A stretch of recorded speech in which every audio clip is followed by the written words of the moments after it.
Welcome to stock analysis with Akash friends. मैं वो एक एनएसएम सर्टिफाइड रिसर्च एनालिस्ट और एक एमबीए फाइनेंस ग्रेजुएट। आज की इस वीडियो में करने वाले एक इन डेप्थ एनालिसिस।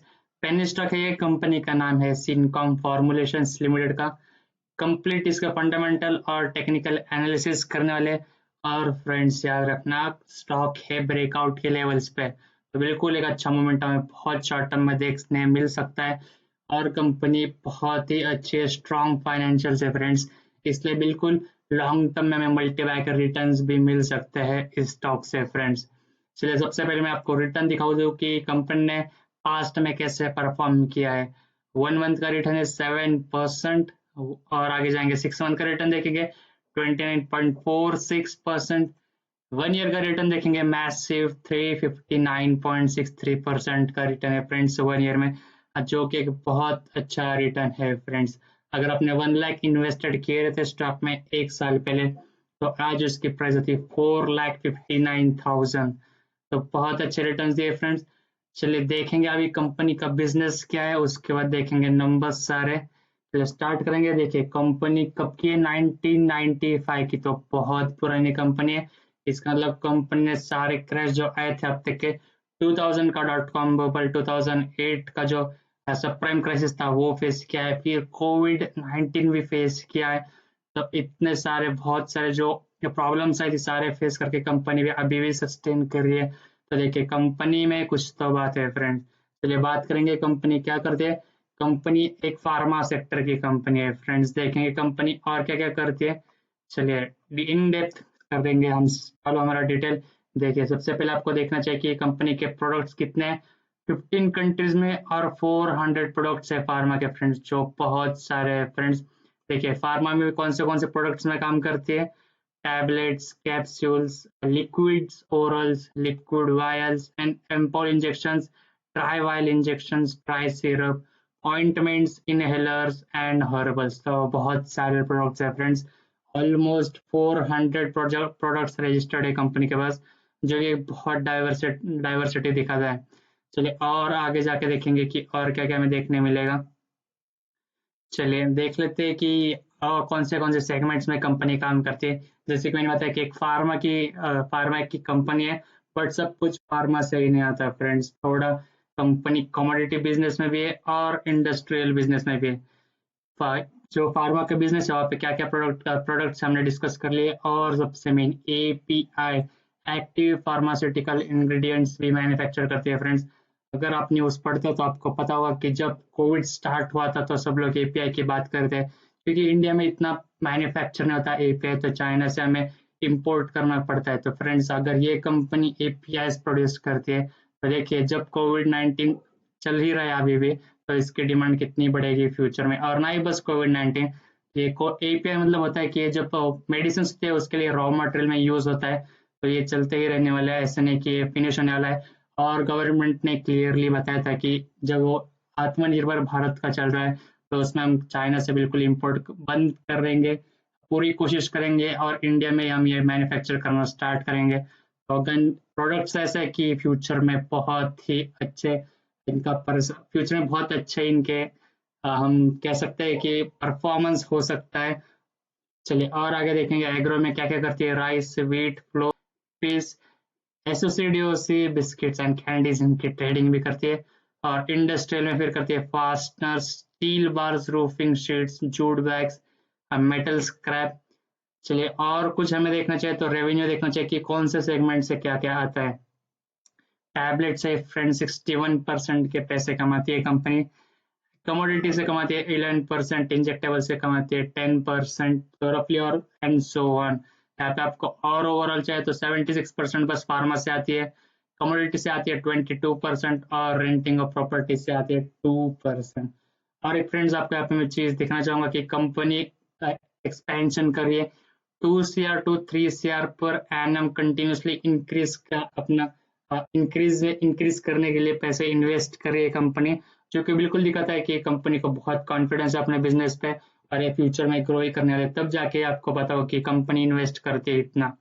तो बहुत बड़ी अमाउंट है। और कंपनी और मॉडर्नाइजिंग द टैबलेट डिपार्टमेंट भी करने वाली है। टैबलेट डिपार्टमेंट है ओवरऑल, इसमें बहुत सारे चेंजेस करने वाली है, तो एक अगेन अच्छी चीज है फ्रेंड्स। हमने फ्रेंड्स बिजनेस देख लिया, बहुत डिटेल्स में देखा है बिजनेस कंपनी क्या करते हैं। फिर भी आपको और कुछ इन डेप्थ में पढ़ना होगा तो बिल्कुल आप कंपनी के वेबसाइट पे जाके पढ़ सकते हो फ्रेंड्स। चलिए स्टार्ट करेंगे अभी नंबर्स से, नंबर्स की स्टोरी देखेंगे कि कंपनी का बिजनेस तो अच्छा है बट क्या कंपनी एक्चुअल में परफॉर्म कर रही है अच्छा वो देखेंगे। मार्केट कैप है 832 CR का, बहुत छोटी कंपनी, स्मॉल कैप की कंपनी है। करंट प्राइस है 10, हाई था 13.6 और लो है 2.08, तो ऑलमोस्ट अपने हाई के आसपास स्टॉक ट्रेड कर रहा है। स्टॉक पी है 29.8 और इंडस्ट्री पी है 22.8, तो थोड़ा सा महंगा मिल रहा है स्टॉक, क्योंकि ऑफकोर्स बिजनेस भी अच्छा है और फाइनेंशियल्स भी अच्छे हैं फ्रेंड्स। बुक वैल्यू देखेंगे 2.49, अगेन कम है करंट प्राइस से, तो अगेन ओवर वैल्यू दिखाएंगे हम स्टॉक्स को। रिटर्न इक्विटी देखेंगे तो 18% की अच्छी रिटर्न इक्विटी है और रिटर्न कैपिटल इम्प्लॉयड भी 21.1%, अगेन अच्छा है। डेट टू इक्विटी रेशियो देख लेते हो 0.31, तो कंपनी आराम से जो कर्जा है कंपनी पे वो पे कर सकती है, तो कंपनी को कर्जे की कोई प्रॉब्लम नहीं है। और टोटल कर्जा है कंपनी पे 64.4 CR का, तो कंपनी आराम से पे कर सकती है कर्जा। चलिए सो फार नंबर्स अच्छे हैं फ्रेंड्स और बिजनेस भी स्ट्रांग दिख रहा है। चलिए कुछ प्रोज एंड कॉन्स है कंपनी के वो भी देख लेते हैं। Expected to give good quarter results, good thing. 22.80% CAGR, बहुत अच्छे ग्रोथ है फ्रेंड्स, प्रॉफिट ग्रोथ है। अगर आपने 5 साल पहले इन्वेस्ट करे तो आपको हर साल 22.80 के रिटर्न्स मिलते थे, जो कि एक बहुत अच्छे रिटर्न्स है फ्रेंड्स। जो आपको पता होगा कि रामदेव अग्रवाल वो कहते हैं कि उनका जो होता है जो टारगेट होता है 25 का है, और उनके जो टारगेट्स है वो 25 के ऑलमोस्ट आसपास ही होते हैं। तो अगेन बहुत अच्छा परफॉर्मेंस रहा है कंपनी का पास्ट में। प्रोमोटर्स ने अपनी शेयर होल्डिंग इंक्रीज किया 2.83% की। लास्ट क्वार्टर अगेन दिखाता है कि प्रोमोटर्स का बहुत कॉन्फिडेंस है बिजनेस पे। चलिए प्रोज देख लिया हमने, कुछ कॉन्स भी देख लेते हैं फ्रेंड्स। कंपनी डिविडेंड नहीं दे रही, चलिए इससे आपको अगर कुछ फर्क नहीं पड़ता तो ये बहुत बड़ी चिंता की बात नहीं है। लो रिटर्न इक्विटी रही है 12.72% ओवर लास्ट 3 इयर्स। चलिए ये इतना भी मैं कहूंगा कि नहीं कि बहुत ही खराब चीज है कि कंपनी आगे जाके परफॉर्म नहीं करेंगी। आगे देख लेते हैं debtors days has increase from 89.77 to 111.55। देखिए इसका बेसिक मीनिंग होता है जो भी कंपनी सामान बेच रही है उसके पैसे कंपनी को मिल रहे हैं, पहले मिलते थे 89 डेज में, अब मिल रहे हैं 111 डेज में। तो ये थोड़ी सी चिंता की बात हो सकती है, कंपनी को इसको कम करना पड़ेगा, क्योंकि जितना जल्दी कंपनी के पास पैसा आएगा उतनी जल्दी कंपनी वो पैसे दूसरी जगह पे यूटिलाइज कर सकते हैं फ्रेंड्स। तो एक कॉन्स भी देख लिए, ऐसा कोई कॉन नहीं है कि कंपनी को फ्यूचर में बहुत बड़ा खतरा होगा। ये बिल्कुल ये ऐसी चीज है कंपनी इनको मैनेज कर सकती है फ्यूचर में। चलिए प्रॉफिट एंड लॉस देख लेते हैं कैसे कंपनी का। सेल्स से स्टार्ट करेंगे, सेल्स कैसा है, रिसेंट परफॉर्मेंस देखेंगे 2018 से 2021 तक का। 159, 187, 206, 245 कंटिन्यूसली इंक्रीज हो रहे हैं सेल्स, तो अगेन फ्रेंड्स बहुत ही पॉजिटिव चीज है। नेट प्रॉफिट देख लेते हैं कैसे कंपनीज के, 9, 11, 14 और 29, ऑलमोस्ट डबल के हैं प्रॉफिट्स, तो बहुत बहुत अच्छी चीज है फ्रेंड्स। देखिए स्मॉल कंपनीज में आपको इतनी फास्ट ग्रोथ देखने नहीं मिलती, बट ये कंपनी करके दिखा रही है, जिससे कंपनी का पोटेंशियल और फ्यूचर कितना ब्राइट है वो क्लियरली दिखाई देता है। चलिए और आगे बढ़ेंगे, बैलेंस शीट देख लेते हैं कंपनी की कैसी है। शेयर कैपिटल से स्टार्ट करेंगे, शेयर कैपिटल आपको ऑलमोस्ट सेम ही देखने मिलेगा यहाँ पे 78, 79 का। और फिर कंपनी ने थोड़े से फिर लास्ट क्वार्टर में पैसे रेस किए थे। रिजर्व्स देखेंगे कैसे हैं, 55, 68, 99, 123 कंटिन्यूस रिजर्व्स इंक्रीज हो रहे कंपनी के, जो कि एक बहुत अच्छी चीज है फ्रेंड्स। अगर कंपनी को कुछ कर्जा रीपे करना है तो वहां पे यूज कर सकते हैं, एक्सपेंशन में यूज कर सकते हैं, डिविडेंड में यूज कर सकते हैं। कंपनी को जहाँ पे भी पैसों की जरूरत होगी वहां पे ये पैसा कंपनी यूज कर सकती है, और कंटिन्यूसली इंक्रीज हो रहे रिजर्व, जो कि बिल्कुल पॉजिटिव चीज दिखाती है फ्रेंड्स। चलिए कंपनी की बोरिंग भी देख लेते हैं, 92, कंपनी फिर 62 और 64। देखिए कर्जा कंटिन्यूसली इंक्रीज हो रहा है, इसका मतलब ये नहीं कि कंपनी खराब परफॉर्म कर रही है।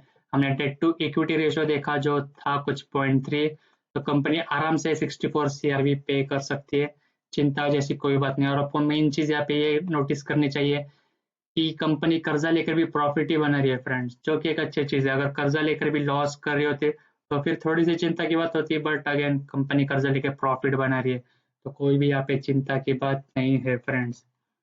चलिए और देखेंगे कैश फ्लो स्टेटमेंट, देखेंगे कैश फ्रॉम ऑपरेटिंग एक्टिविटी।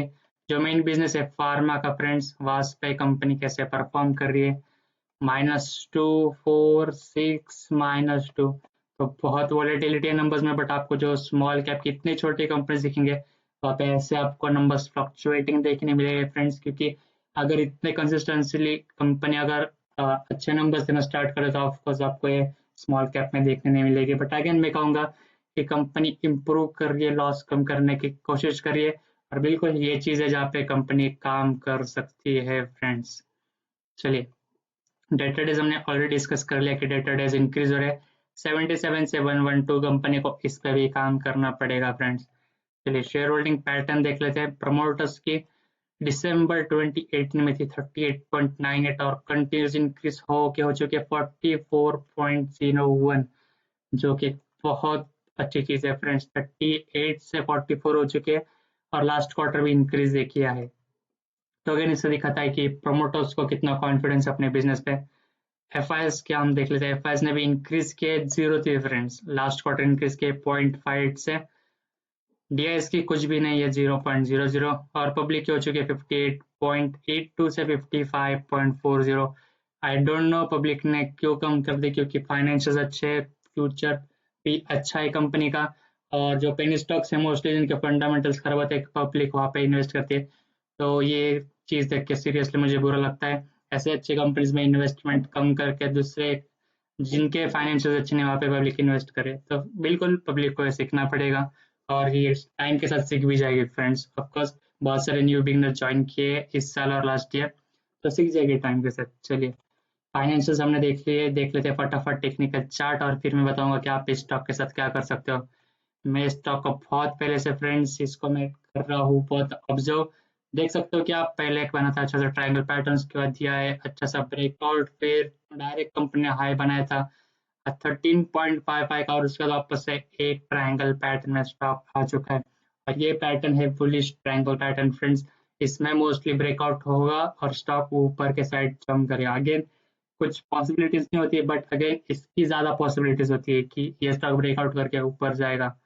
तो फ्रेंड्स अगर आपको इसमें इन्वेस्टेड करना है या फिर आप ऑलरेडी इन्वेस्टेड हो तो बिल्कुल इसमें होल्ड करके चलिए फ्रेंड्स। अगर आप ऑलरेडी इन्वेस्टेड हो इसमें, अगर आपको न्यू इन्वेस्टमेंट करनी है तो आप बिल्कुल इस ब्रेकआउट का वेट कर सकते हो। अगर ब्रेकआउट ऊपर के साइड दे दिया तो अगेन अच्छी चीज है, और नीचे के साइड पे दे दिया तो आप नीचे के लेवल से अगेन इसको स्टॉक को बाय कर सकते हो, क्योंकि स्ट्रॉन्ग फ्यूचर है कंपनी का। थोड़े से चीज है जहाँ पे कंपनी को इम्प्रूवमेंट और करनी पड़ेगी, बट ओवरऑल हम देखें तो कंपनी अच्छा परफॉर्म कर रही है सो फार। तो बिल्कुल आप इसमें बाय करके चल सकते हो, और अगर आपने इसमें इन्वेस्ट किया है तो होल्ड कर सकते हो।